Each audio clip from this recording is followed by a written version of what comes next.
সাহাবাই এ হলো সাহাবাই কারাম। সাহাবাই কারাম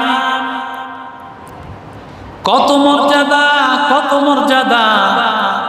নবী অন্য হাদিসের মধ্যে বলেন, বুখারীর মধ্যে আসছে, যেটা আমরা খুতবার মধ্যে, জুমার খুতবার মধ্যে বলি, খায়রু উম্মতি করনি সুম্মাল্লাযীনা ইয়ালুনাহুম সুম্মাল্লাযীনা ইয়ালুনাহুম।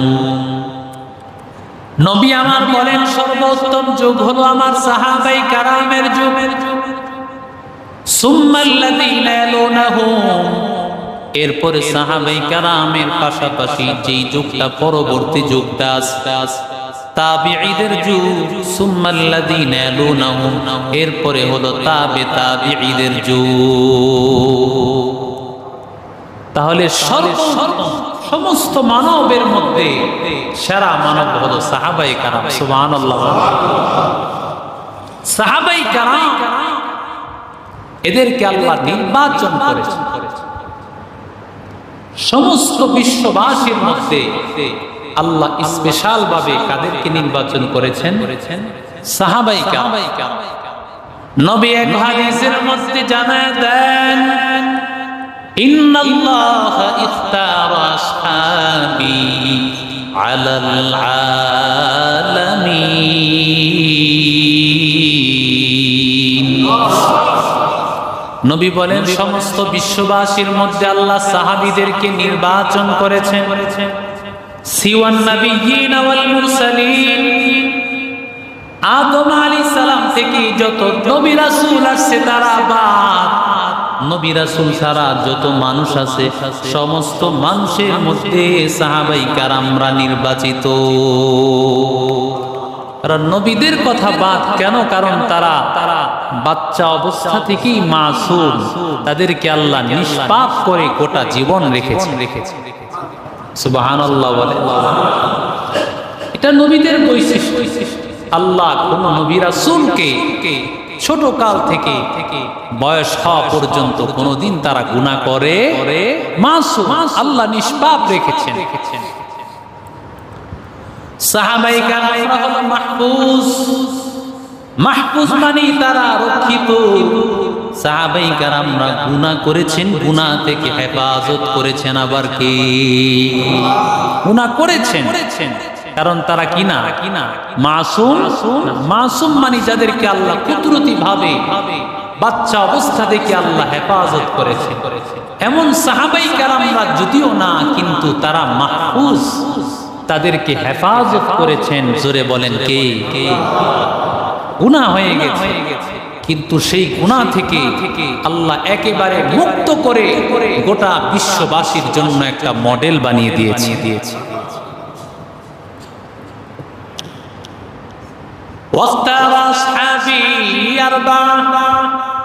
নবী বলেন আর সাহাবীদের মধ্য থেকে আবার 4 জন সাহাবীকে আল্লাহ স্পেশাল ভাবে নির্বাচন করেছেন।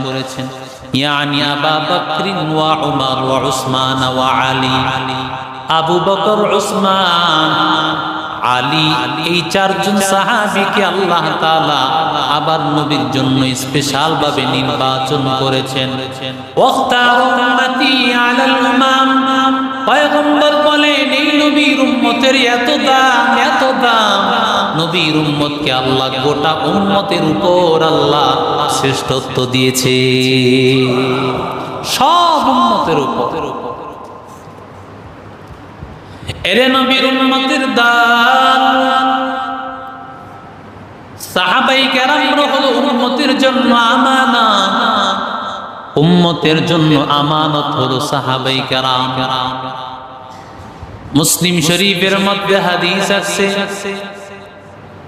হযরত আবু দারদা রাদিয়াল্লাহু তাআলা আনহু তিনি তার বাবা থেকে বর্ণনা করেন, সাল্লাইনাল মাগরিবা মা'আন নবী সাল্লাল্লাহু আলাইহি ওয়াসাল্লাম, আমরা নবীর সাথে মাগরিবের নামাজ আদায় করলাম।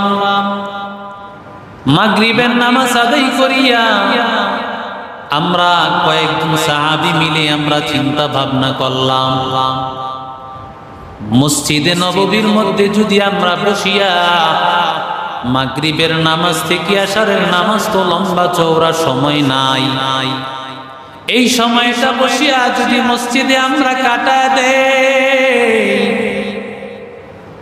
আর নবী যখন এশারের নামাজ পড়তে আসবে, নবীর সাথে এশারের নামাজ পড়িয়া আবার আমরা আমাদের বাসায় চলে যাব।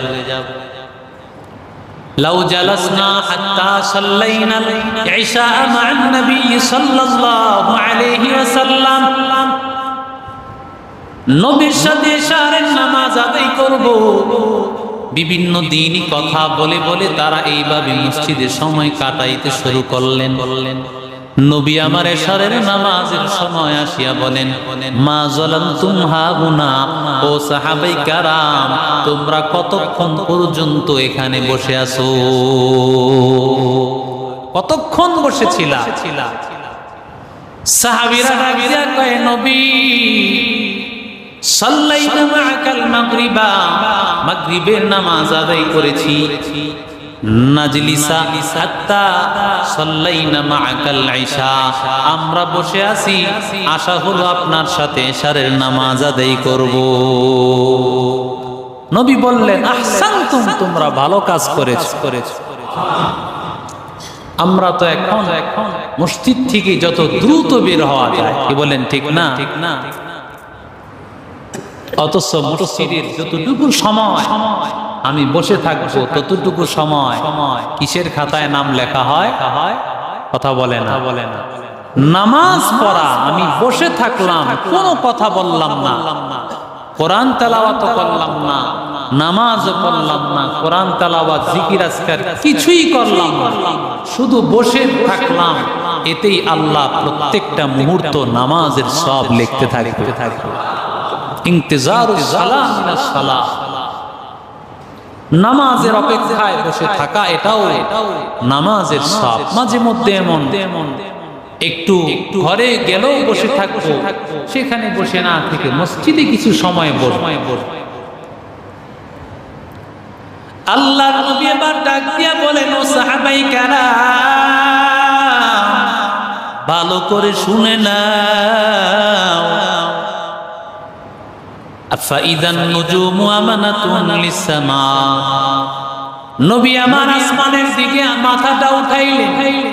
রাফা ইলাস সামা, নবী আমার এশারে নামাজ আদায় করি আসমানের দিকে মাথা উঠাইলেন। আর ডাক দিয়া কয়, সাহাবায়ে কেরাম আসমানের যে তারকাগুলো দেখতেছো, এই তারকাগুলো হলো আসমানের জন্য আমানত। এই আসমান আল্লাহ টিকা রাখি, তারকাগুলো আছে বিধায়। ফাইদা যাহাবাতিন নুজুম, যখন এই তারকাগুলো চলে যাবে, আতাস সামা আমা ইউআদু, আসমানের উপর আল্লাহ তাআলার ওয়াদা তথা আসমানের উপর আযাব গজব আসিয়া আসমানটা ধ্বংস হয়ে যাবে। আসমানটাকে টিকায় রাখছে আল্লাহ তারকাগুলোর কারণ। এবার নবী আমার ডাক দিয়া বলেন, ও সাহাবায়ে কেরাম ওয়ানা আমানাতুল লিআসহাবি, আমি আমার উম্মতের জন্য আমানত, আমি আমার উম্মতের জন্য আমানত। ও আমার সাহাবায়ে কেরাম, আমি নবী যখন দুনিয়া থেকে চলে যাব, ফাইদা যাহাবতু, আমি যখন দুনিয়া থেকে চলে যাব, আতাসহাবি মা ইউআদুন, সাহাবায়ে কেরামের উপর এত বিপদ আল্লাহ তাআলা একটার পর একটা বিভিন্ন ফিতনা মুসিবত আল্লাহ দিবেন। এরে নবীর উম্মতের দল, হযরত উসমান রাদিয়াল্লাহু তাআলা আনহুর যুগে, তার ইন্তিকালের পরপর থেকে বিভিন্ন ফিতনা ফাসাদ শুরু হয়ে গেছে। হযরত আলী রাদিয়াল্লাহু তাআলা আনহুর যুগে থেকে বিশাল বড় ফিতনা, বিশাল বড় গন্ডগোল শুরু হয়ে গেছে। কারণ নবী আমার বলেছেন, আমি তোমার আমার সাহাবীদের জন্য আমানত। আমি যখন দুনিয়া থেকে চলে যাব, দুনিয়ার সব নিজামগুলো উলটপালট হয়ে যাবে, একটার পর একটা ফিতনা ফাসাদ শুরু হয়ে যাবে। এবার নবী আমার ডাক দিয়া বলেন, আসহাবি আমানাতুল লি উম্মতি, আমার সাহাবায়ে কেরামরা হলো উম্মতের জন্য আমানত। ফাইদা যাহাবা আসহাবি আতা উম্মতি মা ইউআদুন, যখন আমার সাহাবীরা চলে যাবে, ও উম্মতের দলেরা ভালো করে শুনে নাও, আমার সাহাবায়ে কেরামরা যখন চলে যাবে, তোমাদের উপর একটার পর একটা বিপদ আর মুসিবত চলে আসবে। फारूक तेरा नाम से इस्लाम रहेगा, फारूक तेरा नाम से इस्लाम रहेगा, दुनिया या अदालत में तेरा नाम रहेगा, दुनिया या अदालत में तेरा नाम रहेगा। সাহাবায়ে কেরামরা চলে গেছে, উম্মতের জন্য বড় বিপদ। একজন একজন করে সাহাবী এরা আমাদের থেকে বিদায় হয়ে গেছে। সাহাবায়ে কেরামরা বিদায় হয়ে যাওয়া উম্মতের জন্য বড় বিপদ। আফসোস, বড় আফসোস।